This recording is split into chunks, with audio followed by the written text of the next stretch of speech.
Welcome back, everyone, to a new edition of Let's Talk Jonesboro. On this episode, we'll meet not one, but two Jonesboro residents who have been nominated for the Arkansas Community Service Award, LaGanzie Kale and Dave Steinquist. Our first guest is LaGanzie Kale, who made the dream of a nonprofit radio station a reality and now serves Jonesboro with KLEK FM 1025. LaGanzie, thank you for joining us on Let's Talk Jonesboro. Well, thank you for having me. LaGanzie, you have accomplished such a really neat thing. I've visited your studio, and you know the mayor has been your guest, and a lot of our council members have. And can you tell me how it all started? Take me back to the early days when you said, I want to start a radio station. Well, kind of give a little bit of background information what led to this opportunity.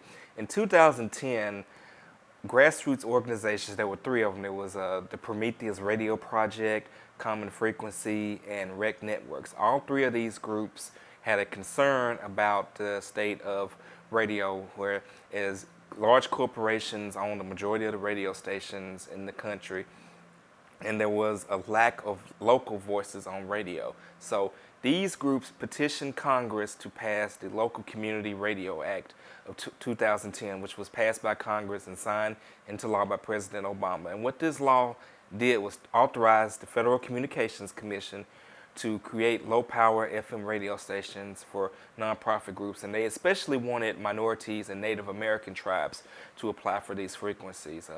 I have a background in radio television. I'm a 2003 graduate of the Arkansas State University radio television program. And so even though I was unemployed at the time, I was still keeping up with what was going on in the business. And I got word of this opportunity.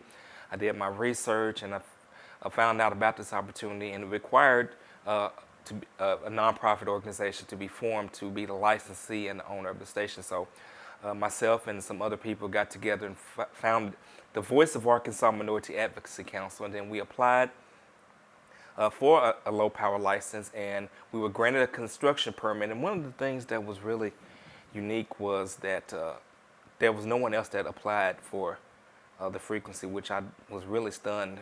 A city that's growing like Jonesboro, that no one else had applied. But you know, I often use that as a testimony. It was something that I think that God meant to be here. So we applied for the construction permit, we were granted it, and we began fundraising. We began going around the community, talking to anyone. Well, listen, we went to churches, we went to city meetings, various organizations, businesses, organizations, just trying to spread the word, get people to support us, and we just kept building and building. We met people along the way that believed in what we were doing and supported us. And on December 22nd of 2014, we completed construction of the station, and on January 1st, 2015, we went live on the air. That must have been a very fun day for you. It was the day that the tower went up, December 22nd. You know, I was real worried about how things would turn out, because with these kind of stations, because they're low power, you know, the signal you're guaranteed about 3 to 5 miles, and you can possibly get more, up to 10 to 20 miles, just depending on the terrain. But you don't, you know, you have engineers that can do research and data. They kind of predict what you might get, but you don't really know for sure until you actually turn the thing on. So I remember when everything's completed, you know, we turned it on, and I checked about 3 or 4 miles down the road and found out that, hey, the signal's coming in clear, and there was like a big load taken off my shoulders. I'm like, well, okay, that's good. The station sounds good. People can hear it. So now we can really hit the ground running. But yes, it was definitely a good day. In fact, I even broke down and cried, because it's like, wow, it's actually happened, and all of the work that went into getting it going, you know, it was actually coming to fruition. You know, there's, I know you have a degree in, I guess, communications and correct, that sort of thing, and you're clearly well trained in that, but you also have an entrepreneurial spirit that has driven this, because you couldn't have accomplished all this without that. Is that part of your nature, or do you think that way?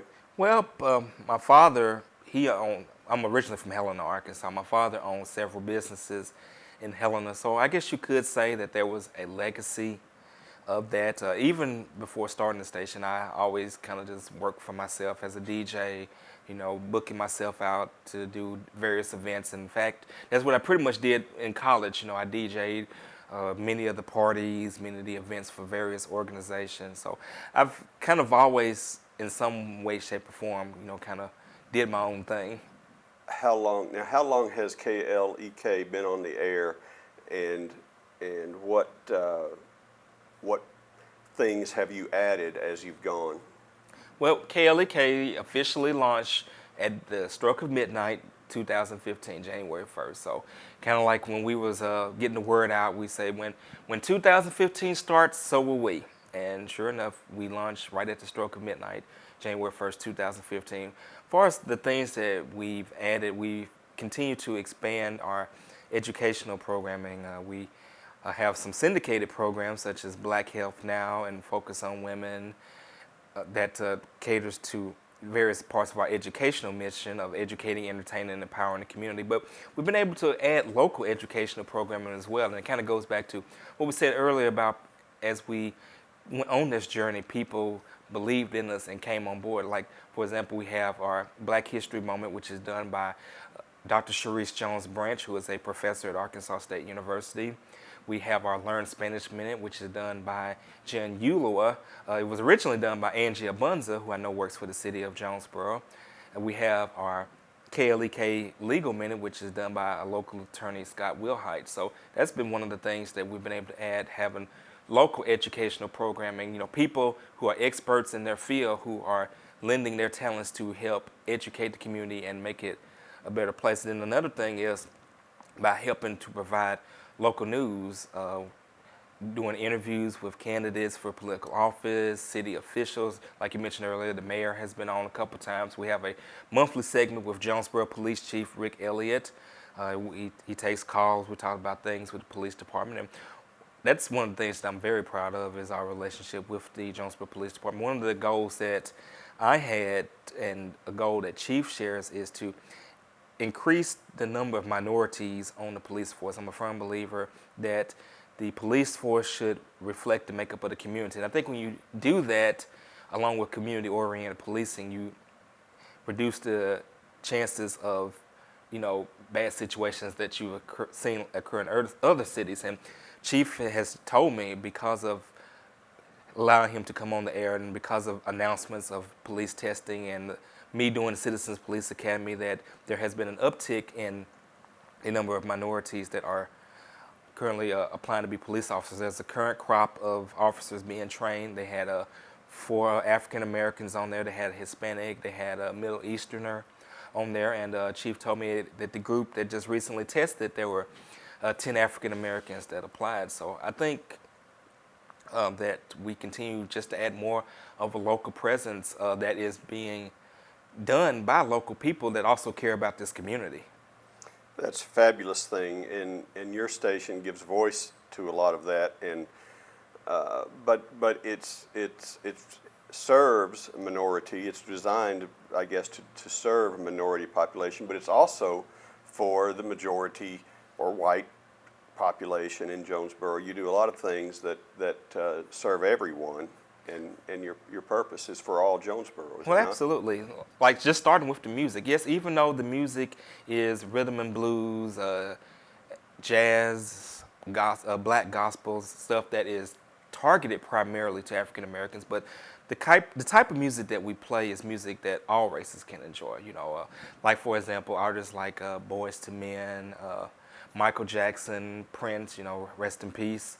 Those are artists that people of all races enjoy, and so it's something for everyone. Like I said, if you don't like the R&B, you might like the jazz, or you might like the gospel, or you might even like the blues, or if you don't even like the music at all, you like the educational program, you like the community program, the educational program. And so if you stick around long enough, you'll find something that you'll like. And Jonesboro has, it has a growing and thriving minority population too, and I think that's the sign of a healthy city that's forward-looking and has a better future. Diversity is what makes places strong and culturally rich. I guess you do some shows that try to expose and give light to some of these people. Well, absolutely, and an example is our Learn Spanish Minute. One of the things that Jen does since she's taken over is she introduces things about Spanish culture. We still learn how to speak certain Spanish words, but like for example, we did a segment on Spanish dialects, Spanish food, because the definition of minorities is just not African Americans. You know, there are Hispanics, there are Asians, and there are several minority groups that aren't even identified by ethnicity, might be identified by other means. So the platform is available for, you know, anyone to come and speak about, you know, things they're passionate about. You know, we don't have to necessarily agree with what people have to say. You know, we just provide it out there, and people can provide the information, and it's up to the audience to digest it, you know, however way they see fit. And you are of the social media age. I think you do a lot of live streaming. Don't you use Facebook to live stream? Yes, we do Facebook live streaming. In fact, earlier today we live streamed.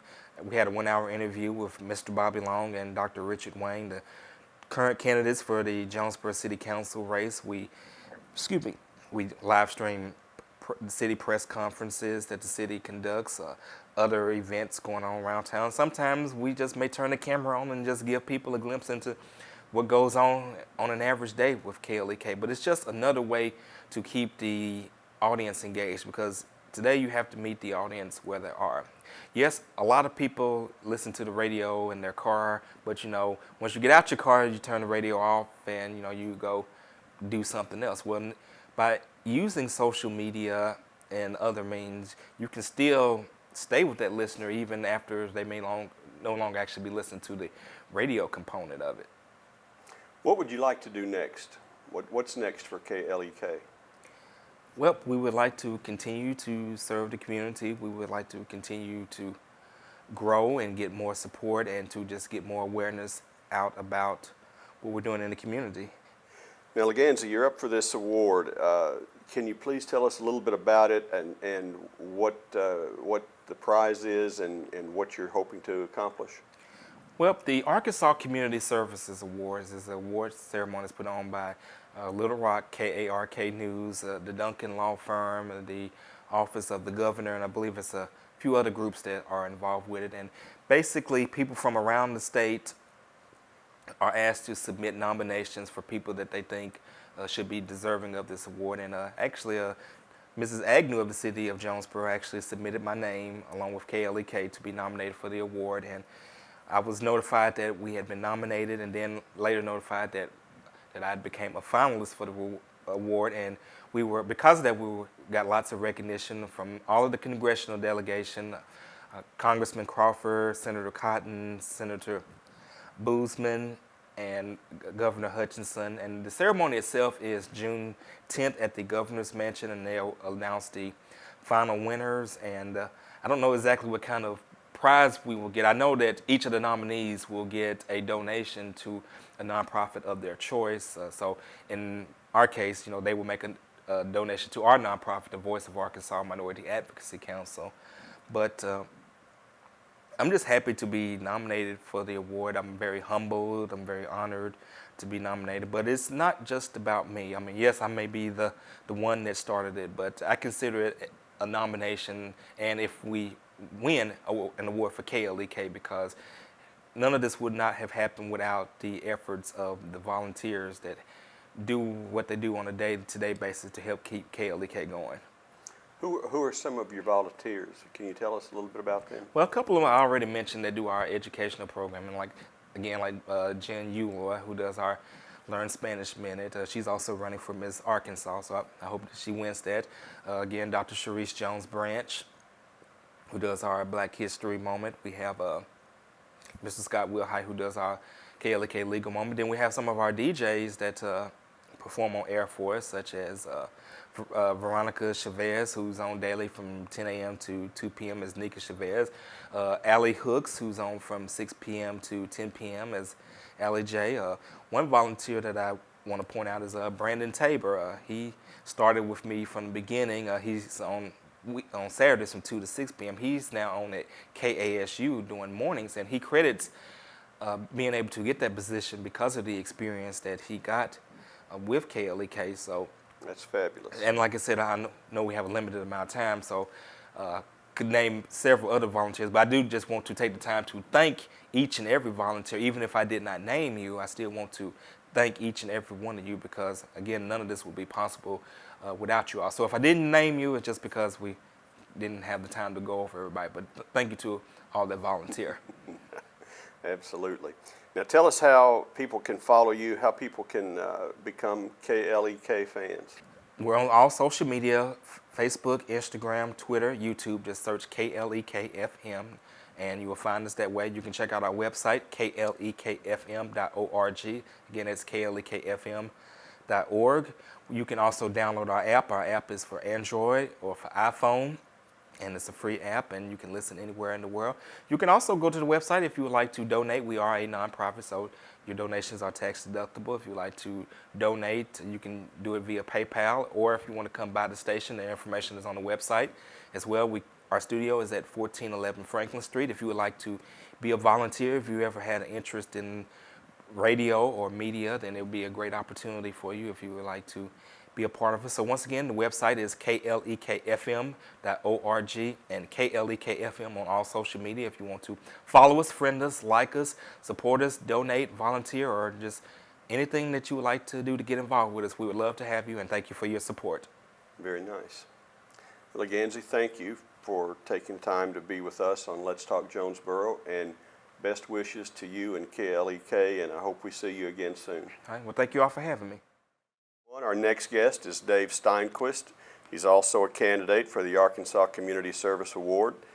And Dave is the definition of community servant. He responds to any need that he can accommodate. He's a retired employee from AT&T. And Dave, thank you for joining us on Let's Talk Jonesboro. Thank you. Dave, you were co-nominated by both Hispanic Community Services and the Family Crisis Center, and I understand you volunteered for upward of 5 years with both those facilities. It's close to 5 years, yes. Right. And now talk a little bit about the things you do. I know you're a jack of all trades is kind of a cliche, but you do what's asked of you. You don't what the need. Well, I guess the way I put it is, if they need something done and it's within my skill level and I can do it, if I didn't do it, either it wouldn't get done or I'd have to pay somebody to do it. So I've been at both places. I take care of their outside maintenance, their yard, the lawn, any kind of maintenance within the buildings. I've hung doors, replaced lights, put together furniture, installed washer and dryers, anything I can do in that regard. And the Family Crisis Center also has a resale shop, and I've basically put all the infrastructure up. I've hung the lights and installed racks and shelves and whatever they need to have done is what if I can do it, I'll try to do it. So. And now you are retired. What your career was with AT&T? What did you do for AT&T? I started out working within telephone offices, actually the installation of telephone offices, the telephone equipment. I was born and lived a good portion of my life outside Chicago. I spent about 6 years, I was promoted to manager. I spent about 6 years as a manager in Canada, based in Toronto, and then I went to Atlanta, Georgia for my last posting. When I got to Atlanta, I was actually in a technical services division. I was a second level manager that if the first levels couldn't handle it, they pushed the questions up to us. And I took an early retirement offer from there. I've lived in Arkansas a little over 20 years. Jonesboro, about 9 of them. We used to live up in Izard County. And so it was a good career, but when the offer came and I decided I'd like to do some other things. I have have a degree in Parks and Recreation, and I spent a couple seasons as a National Park Ranger while I lived in Arkansas, but I was at Shenandoah National Park out in Virginia. But I just wanted something to keep me busy once I wasn't working, and so volunteer work is it. I've volunteered other places, but these are the ones I've concentrated on for the last few years. So. Tell me how you came across that, because there are some really good people who do volunteer work, and then but a lot of people it's not top of mind with, and don't know how they can contribute. And I think you just say, show me a need, and I'll fill a need. Well, with the Hispanic Community Services, I just basically had seen their website. I knew they existed. A few years ago, I just sent Gina Gomez, the director, I sent her an email and said I'd like to volunteer if I could do something. And she called me in for an interview, and we discussed a few things. And I've been doing things there ever since. The Family Crisis Center was a little bit different. They needed, their first need was they needed people to put together a lot of furniture, beds, couches, and that kind of thing, to screw together type furniture. And they needed somebody, and they got my name from someone. And so I started doing that, and then they asked me if I'd like to stick around and do some other things, and so it just kind of grew in that. And so I just have always tried to do that if I can, with other things in my life, I guess. If I can identify a need, I've tried to do it if I can and help somebody. So. Is this spirit of service, is this something that was engendered in you in youth, or is it something you discovered along the way? No, my mother, who's passed away 30-some years ago, she did some volunteer work, quite a bit of volunteer work. When I had a full-time career up in Chicago area, I did do some volunteer work on weekends and that with church groups or well, I guess mostly at that time, mostly with church groups. And it's just something that, if there's a need, obviously I can't do anything, but if I can help, with my skill, just some specific instances where I can help, a couple of local organizations, I'll try to do it. And so. What advice do you have for people who aren't sure how they can help, and how to find who might need help? I think if they have a specific interest, and there's an organization that tries to provide help along that kind of interest, I'd say contact them. The first step is just to contact them and talk to the director or somebody in charge and just see if they have needs. And if they have a need and they think you can fill it, they're going to try to match your skills with what their needs are. If you don't contact anybody, organizations I've found do try to recruit people, but they don't necessarily, you might not be there when they're trying to recruit them. So I think if you have desire to help somebody, try and find an organization that you can help with, and go contact them would be the first step. Did you find yourself being overwhelmed with work, or did you ease into it? How did it begin with you? Well, I don't know overwhelmed. I did kind of ease in with both places. At the Hispanic Center, I started with the after-school program first of all, working with the young people after school, and then things kind of grew from there. I no longer do that because I found that I was having more time at the Family Crisis Center, and so I've kind of tried to balance the two. The Family Crisis Center, as I said, I started originally putting together all this furniture and everything, and then from there on, it was just they would contact me whenever they needed something, and the frequency grew and grew and grew. And sometimes, like this week, I've probably been both places probably 5 or 6 times, I guess, this week, and it's only Thursday. So of course we did have a flood there, but so it's I don't know that I'm overwhelmed. I mean, I just you know, they call me, and if I'm available, I say, yeah, I can be there, and sometimes it's a spur of the moment. So. Talk about the reward of it, because you know, when a lot of people don't see value in doing something for nothing, but there has to be a reward. Well, it is for me. It's just satisfaction, first of all, of completing the task they've assigned to me. It's a satisfaction of seeing the result of that. When I'm at the Family Crisis Center, the things that I'm doing, the people that are there, the clients are in stressful situations anyway, and if I can make the surroundings be as less stressful as possible, not have any concern with that, you know, something in the building doesn't work, or they have a nice place in the backyard that they can relax and kind of just contemplate nature, I guess you could say. I think that's a very, I've had clients at the Family Service Center, Crisis Center, tell me that they've really appreciated the things that I've done for them. And at the Hispanic Center, besides the director telling me that she appreciates me,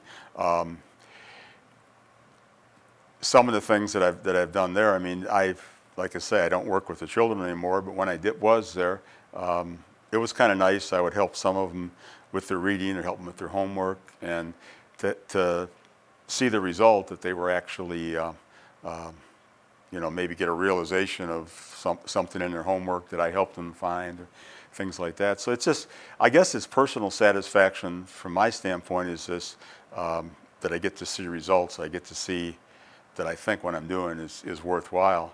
And the people that I volunteer for tell me quite regularly that they're very glad that I'm helping them there. So you see the results in the community, and probably would like to give more and do more than you're capable. Yeah, I would. I mean, as I said, I'm not. There's some things that's above my skill level, and even if I have a YouTube video, I can't do it, you know. But yes, I mean, I would like to be able to give more, but you know, I think where I'm at there, if they have a need, they'll see if I can do it, and if it's not, then they can go to somebody higher than I am, you know. So. Well, that's good. Do you find that there is a good response in the volunteer community or do you feel like there are a lot of needs that are unmet and we need to be more conscious of it? Well, I think organizations in general are always looking for volunteers. Specifically, they have needs. Some of the things that I've had to do, I realize I'm in a unique situation being retired, and I have during the week to do things like that. For instance, we had a tree come down at the Family Crisis Center during a storm this spring, and I don't have a chainsaw, but they got a volunteer on Saturday. I went over and helped. He cut it up in pieces, but it was too late to take it to the Lacey Drive yard waste site, so I got a truck the following week and loaded it all in the truck and took it out, and I got it done. But it's hard to find people during the week that can come over and help volunteer. So I find myself doing things like that I don't mind it, but it's you know, things that have to be done. But yes, in general, I think that organizations are always looking for volunteers, and people have busy lives and they're involved with a lot of outside activities, and so that's just the way I found it. Is a lot of people just don't have the time to do it. So. And what can they expect when they volunteer? Do they have to go through a background check, or what types of? Yeah, with the organizations I volunteer for, yes, they do background checks, and when I was driving the van, well, actually both places, when I drive by vehicles, they've had to do the police report for vehicle, right, you know, records, that kind of thing. Yeah. Yeah, I would say if it's just informal, if it's you're going to help somebody on a Saturday afternoon at a fair in the park or something like this, they probably wouldn't have to do something like that. But if they're going to be involved where there's going to be any kind of responsibility or possibility, I imagine, for misdeeds. I guess they would. That's pretty standard, I think, to do a background check. So. Yeah, but for the most part, you can get started and start contributing right away. I would say so. Yeah. I mean, there's probably every case is maybe specific, but in general, I would say that most organizations, if they have a need, they'll try to slot you in there as quick as possible. Now, the Arkansas Community Service Award, do you wait to hear what happens next, or do you have a trip planned, or what happens with that? Well, yes, it's June 10th is when the awards are at the Governor's Mansion in Little Rock, and I received the tickets for my wife and I, and because I'm a nominee, I get they're giving us a hotel room in Little Rock for the night as well. So my wife and I will be traveling down on June 10th for the award. Well, that's a small thank you for all the work you do, but we certainly hope that you come away a winner and regardless, enjoy your trip and feel honored the way you deserve to be. Thank you. Thank you.